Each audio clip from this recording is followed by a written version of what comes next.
All right. So what we're going to talk about today is creating a weekly plan with skills. And so what one of the challenges is that, from a training standpoint, it's tough to get everything in. From a skills standpoint, it's tough to get everything too. And this way you can kind of, proactively try to set things up in a way that makes sure that you get everything done that you want to get done. And so you don't find yourself just kind of struggling at the end of the week, really trying to get everything in when you really don't have enough time. And a lot of these problems can be avoided by just planning things a little bit better and managing things from a time perspective ahead of time. And that can be a lot more effective and a lot less stressful. So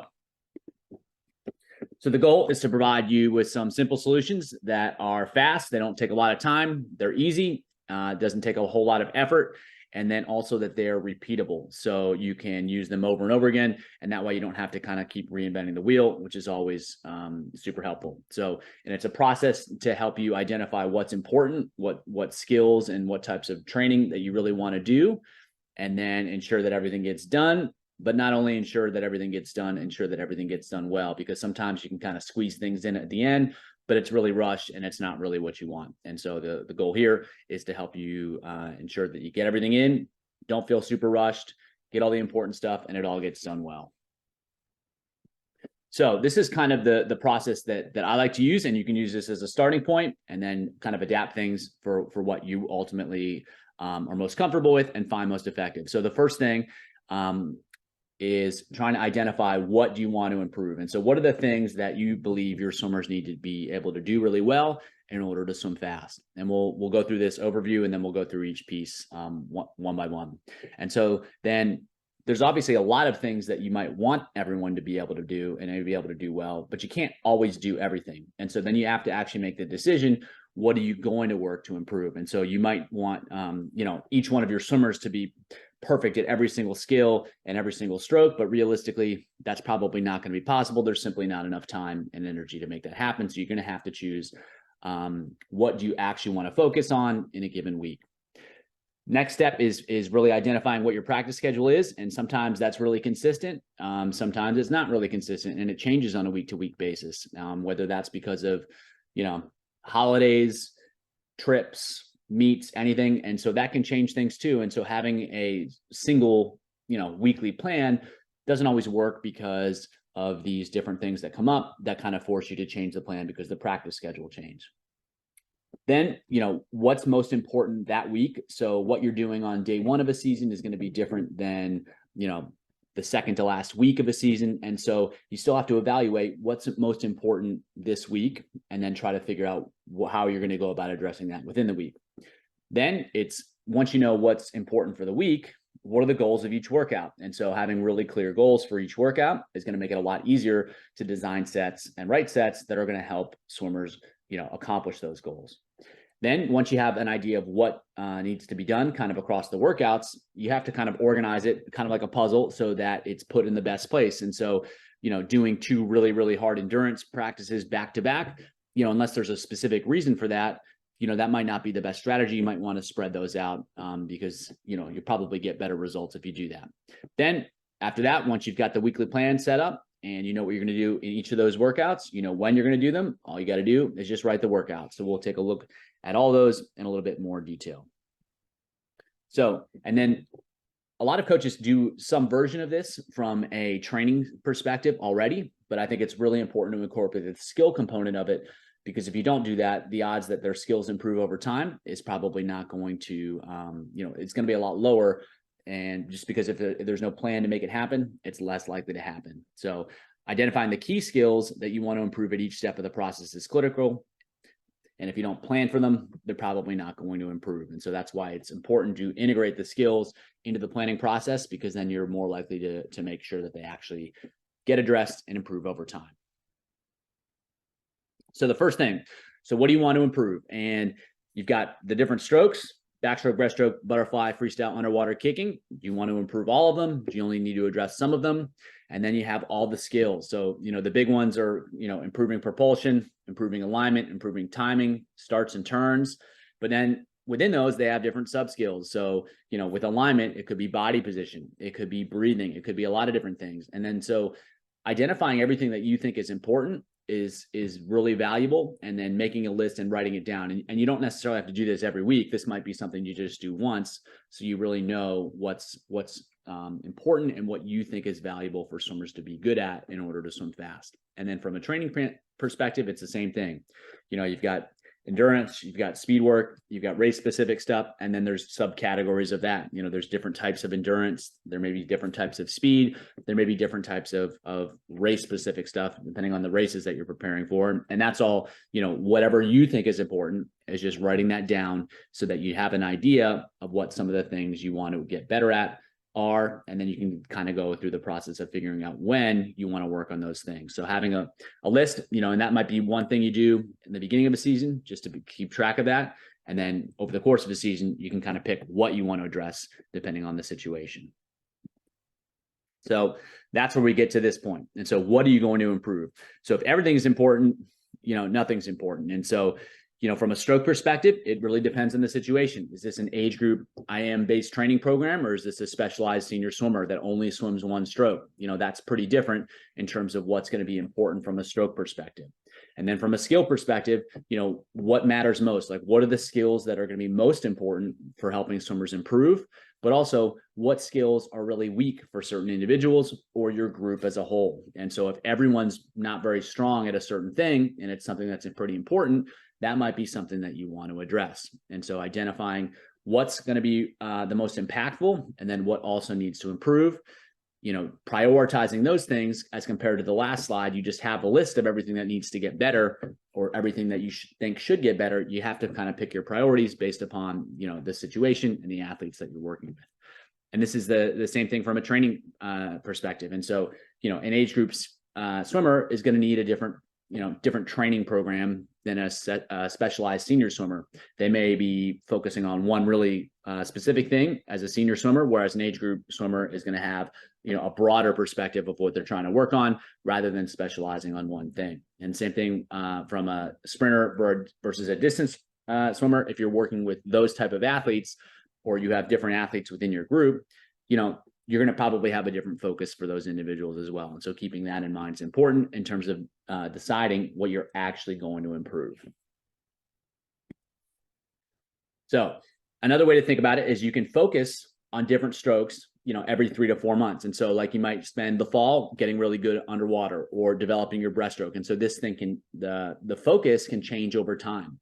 You can also focus on different skills every 3 or 4 months. And so you could choose to focus on, building really strong kick for everybody, or you can focus on the upper body for everybody, or, focus on really great breathing for everyone. It really can change, over time. And so that's where you may have this big list of all these skills that could get better, but then within a given time period, you're going to choose to focus on certain things to improve. And that there's no right or wrong answers. Again, it kind of comes back to what's important, what's going to matter most, and then what do they need to improve. And this applies equally to age group swimmers.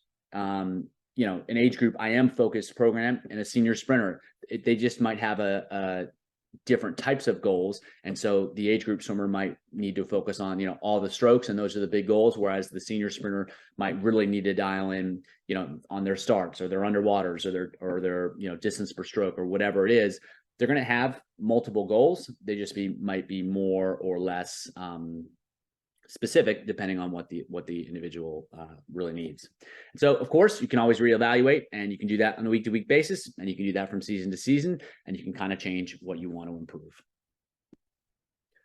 So obviously practice schedule is going to be an important part of this process. And so identifying how many practices you have that week, how much time do you have each practice? Because if you design, a workout schedule for the week when there's 9 practices, but you only have 6, like that doesn't make a whole lot of sense. And a lot of times, as I mentioned earlier, the week can kind of shift around. It can be different due to meets, due to all sorts of things that can, just switch things up. And so you really want to map it out and have a clear picture of what that is before you start going and assigning things. Because if you anticipate it's a normal week and it ends up being not a normal week, you want to know that ahead of time before you start making decisions in terms of what gets done when.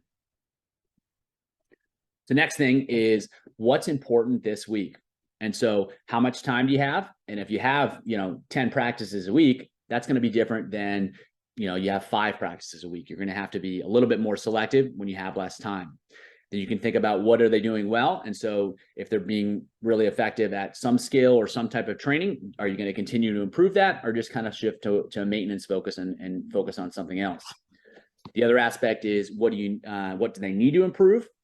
And do they need more time, or do they need more focus? How are you going to address that need for improvement? And then the other thing to think about is what point in the season are we? And so if you're building a base, you know, you're the first couple of weeks of the season, you're going to have different priorities than if it's the last 2 weeks before the end of before the championship meet, because you're going to have different priorities there. And so thinking about that and where you are and where you need to go is also going to be important. And so similar to that is what do they need to be ready for later? And so if they need to be doing really great race specific stuff, you know, 3 weeks out from a championship meet, then what do they have to do today in order to get to that point where they can do that successfully? And so these are just some questions that you can ask. Some will be more important to you, and some will be less important, and some will be, you know, that might change depending on where you are in the season or in the course of a year. And what you want to do is be specific about it. And so rather than saying, you know, we want to work on our skills, well, what skills are those? And then, you know, in terms of the strokes, it's really identifying which strokes you're going to prioritize, if any, or if you're going to work on them consistently. And the same thing with training. If there's something that's important, be specific about what you want to address, what you want to improve over the course of the week. And so when I tend to write workouts, and I think this is, you know, a pretty good way to think about it, is I tend to have one main goal. So that's the main purpose of the workout. I tend to have one or two minor goals. So things that can kind of support that main goal or allow me to do a little bit extra work in some other area. And then one kind of everyday goal. And I'll explain those, what those look like in a little bit more detail. So the main goal is, you know, the overall focus of the workout. And so you got to have one. And so it should be one of those important priorities of the week, because that's going to be the focus of that workout. And so most of the workout will revolve around accomplishing that goal. And so if the goal is, you know, whatever, endurance freestyle, and you spend most of the time doing sprint backstroke, like, you know, you're not working to accomplish the goal of the workout. And you want to make sure that that sets a clear priority for what type of work is going to be done and what type of skills are going to be worked on. And so again, be specific. What strokes, what skills, what type of training do you want to focus on? Then with the minor goals, and so you don't necessarily have to have any, and I wouldn't suggest you pick more than more than two. And so they can allow you to get more work in certain areas. And so if you do 2 or 3 minor sets per week, you know, that adds up to some pretty good work, and that can make a big difference. And you can also do these types of sets in warm up. And so they're not going to distract from the main goal, but it's going to be an effective way to get a little bit more work, and then also not just have to focus on one thing the entire time. It allows for, you know, a little bit of a variety, a little bit of variability in the workout. And again, be specific. What stroke are we trying to improve here? What skills are we trying to improve here? And then what type of training are you trying to work on so you can develop that type of physiology?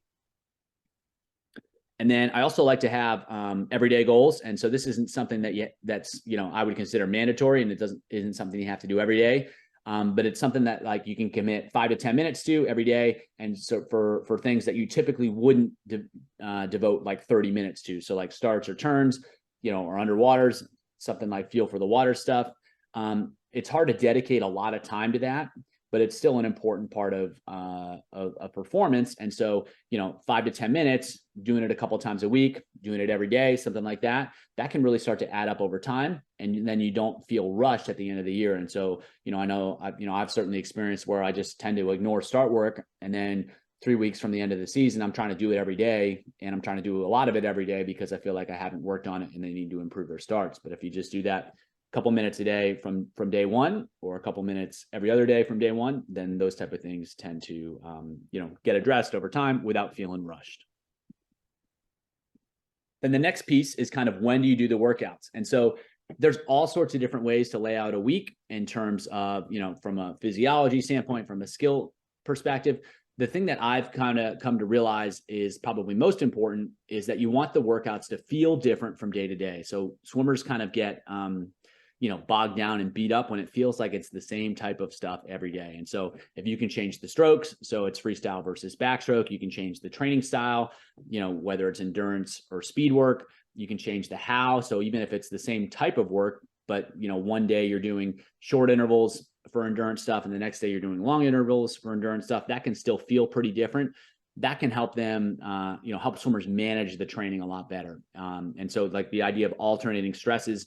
And so what gets swimmers in trouble is not always having a high load. It's when the load feels the same every day. And so if you're alternating, for instance, sprint work and longer endurance work, even though they both might be hard, it feels very different day to day, and swimmers tend to manage that a little bit better. And so when you're kind of plugging in the workouts in the week, trying to make sure that you're alternating the type of stresses that they feel, and so that way the workouts feel pretty different. After that, you kind of double check: did you get everything in? Is everything prioritized appropriately? And is there sufficient variation between workouts? And if the answer is yes to all those, then usually you're ready to go. And it's just a matter of writing the workouts. And so you've got clear priorities, you've got clear goals, and then all you got to do is get it done. And so we're going to go through an example, but before we do, does anyone have any questions about anything for me about any of that?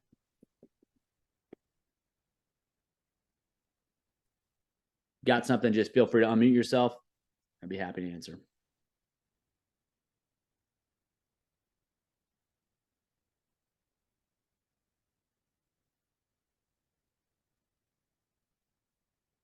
All right, so if I'm going to post it again just in case you missed it.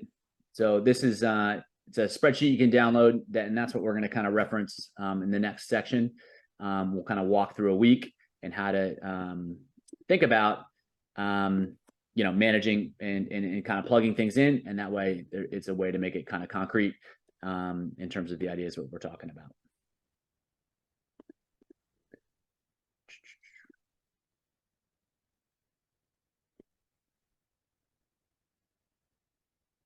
All right, so we're going to use an example with, it's age group swimming, say 12 to 14 years of age. It's the middle of the season, it's an IM focus, and that's the context that we're going to kind of go through this in. Oops. All right, so what are we trying to improve? And so the main goal is the long-term development of the 4 strokes and underwaters, just making sure that they have options and they have the ability to swim all the strokes well. At this age, there's not really a huge push to focus on 1 or 2 things. And so we're still developing all the skills. We don't really necessarily know where the swimmers are going to end up. And so the skills that we're going to work on is helping them in all the strokes improve their alignment, work on propulsion, and work on timing for all those strokes. And then from a training perspective, we're still kind of developing a base. And for me, that base is some longer endurance work, some shorter endurance work. And so that's a little bit faster stuff with a little bit more intensity, and then speed work, because, they can have all the fitness in the world, but if they're not fast, then it doesn't really matter, because ultimately it's still always a race. And so they've got to be working on speed even at a pretty young age. And then, so what are we going to improve? So as we go through the week, we're going to touch on each stroke 3 times a week. We're going to touch on each skill for each stroke once a week. And then we're going to try to hit each of those training types at least 3 times a week. And some of those are going to be main goals, and some of those are going to be minor goals. So the practice schedule that we're working with is 6 practices. They've got an hour and a half per practice, and there's no competition during that week. So we're going to go, 1 practice a day, just call it Monday through Saturday. And that's what we're going to be working with. So pretty standard, not the most time in the world, but certainly not the least either. So what's going to be important this week is touching on all the strokes, developing those big skills, and then developing a base of endurance and speed. That's what we're focused on. That's what we want to make sure gets done this week. So this is kind of like a basic template that I like to use. And so we've got the days, and then each one that we've got a main training focus. And so we can write that in, whatever that training focus is. We got the stroke that we're going to work on. We've got the skill that we're going to work on, and that's for the main training focus. And then the same thing for the minor focus. If we've got 1, if we've got 2, and then that daily touch, that everyday goal is something that we can implement as well. So for the main focus, so we're going to go on this. We're going to go on Monday. It's going to be longer endurance. On Tuesday, it's speed. Wednesday, shorter endurance. Thursday, longer endurance. Friday, speed. and then Saturday shoulder endurance. So there's 2 main sets for each of those, big fitness things. And that's, planning that out, make sure that it gets done. And then from a stroke perspective, there's going to be 2 main strokes and main goals for freestyle. There's going to be 2 for breaststroke, 1 for butterfly, and 1 for backstroke. And then again, we're touching on, propulsion, timing, alignment, timing, and propulsion. And so kind of spreading those out, and there's a pretty good contrast in terms of the main focus, in terms of the type of work that's getting done, and then also the strokes that are being done as well. And then, so from the minor focus, that's where we're going to fill in everything. And so we're making sure that there's another workout.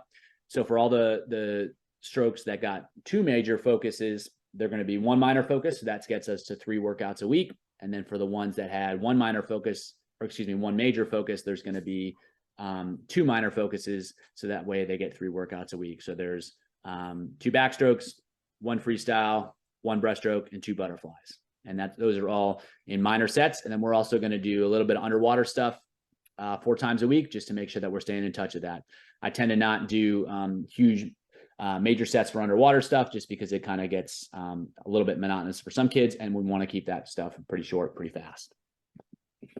And then for the daily goals is we're going to work on starts. And so on the odd days, Monday, Wednesday, Friday, focus on clean entries. And then on Tuesday, Thursday, Saturday, just focusing on power off the blocks. And so that's 5 to 10 minutes of stuff just to get a little bit of work, maybe 4 or 5 good starts, and then kind of moving on with the rest of practice. And this isn't necessarily the flow of how practice would go. It's just kind of organized in terms of priority.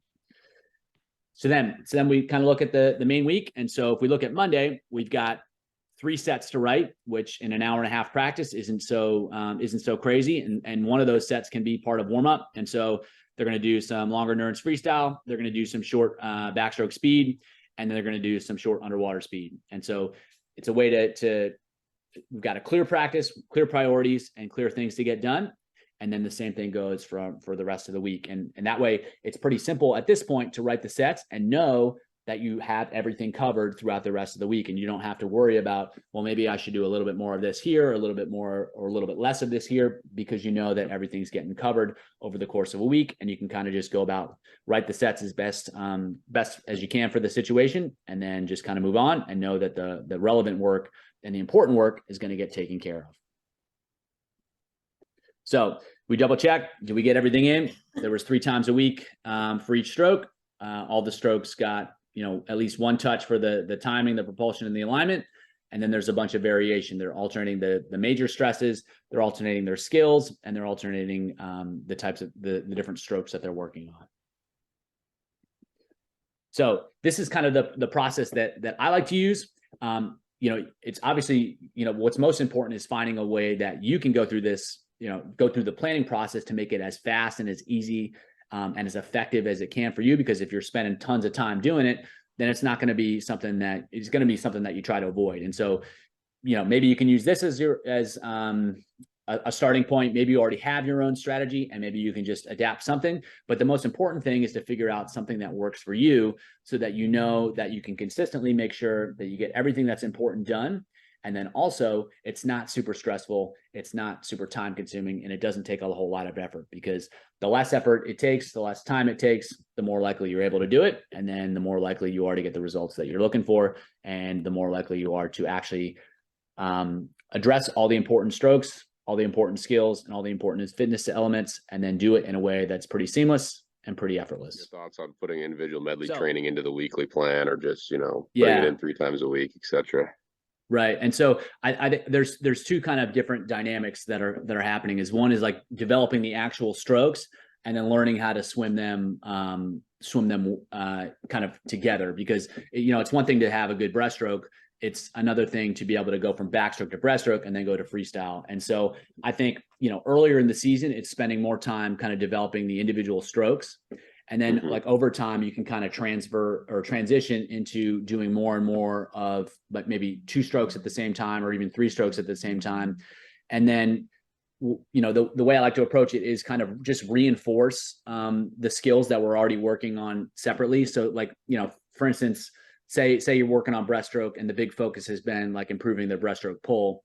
Then when you start to go to IM stuff, like you don't have to do a ton of work within the IM set to kind of address the breaststroke pull too, but you just do like a little bit of it as a reminder, and then just kind of focus on the transition from either back to breast or breast to free, and then doing more and more of that. Because like I think it's important to get to focus on, am I trying to help them learn to transition the skills from stroke to stroke, or am I trying to build the stroke? And kind of like you said, if you're trying to do both at the same time, you don't end up really getting much of either, because you don't get enough practice doing either, if that makes sense. Yeah, that makes sense. I think I used to do think of IM training as just all of the IM, hundreds, 200s, whatnot. I think the first, I think maybe it was Jan Olbrecht's book or something like that. It was like, don't do a bunch of switching of the strokes earlier in the season. Just try to train the patterns and stuff. And I think that's a lot of your philosophy too. So yeah, I mean, it's been a fun puzzle to try to figure out what to do on IM days while also trying to do this. But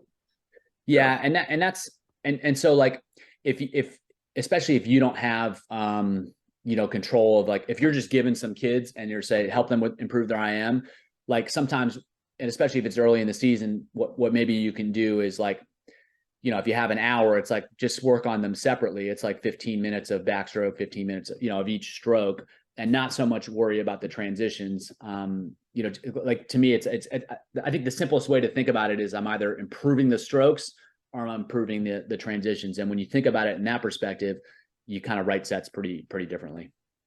Yeah, that's a good perspective. Thank you. Yep. And then tying that in with the weekly thing, it's like, so, that's where you set that priority earlier. It's like this, I need to work more on the transitions. And then that's a type of workout, as opposed to, like, a backstroke workout or whatever. Yeah. Thank you. Yep. Anybody else?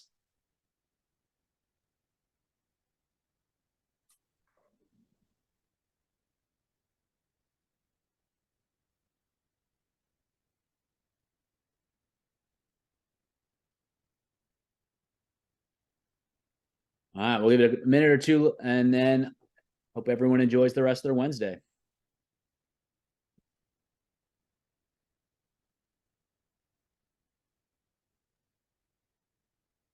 Hi, Coach Andrew. Hey, Andon. I just want to ask if in a 12-week preparation for a competition, where is the best time to insert the focus on turns and underwaters? Yeah. So I think for underwater specifically, I think it needs to be almost day one. And what's maybe different is, at first you're just having them just, learn the skills and start practicing it fast, because, it's one thing to be able to do, 3 kicks fast, or even 6 fast kicks without the pressure of worrying about, doing it while swimming or doing it for 100. It's just like, you're just kind of building that skill of being able to do it fast. And then over time, you can start to incorporate more and more and more into the swimming. So maybe you start you start doing more of it in an aerobic situation, because that's not going to be quite as hard. And then later in the season, you start doing more of it in like a race pace situation. So that way, and that's going to be even harder to do. So you're kind of building into it just like you would any of the other skills. I think if you start waiting until, with the example of a 12-week, if you start waiting to week 6 or 7, it's going to be hard for them to start just adding that in. And so just, doing it at a level that allows them to be successful in the beginning, working on especially the speed component, and then just doing it in more and more difficult situations is the way I tend to approach it. And then the same thing with turns. It's like, you just, spend it. It's like the example I use with starts. It's like, you're just doing a few minutes, a few times a week, and just starting from the beginning, because that type of thing, whenever I have, personally tried to do it at the end, it never really kind of works. And it takes a long time for them to improve those skills and actually get it to start showing up. So I think, earlier is better, and you just, you don't have to dedicate a ton of time to it, but it's important to be consistent with it.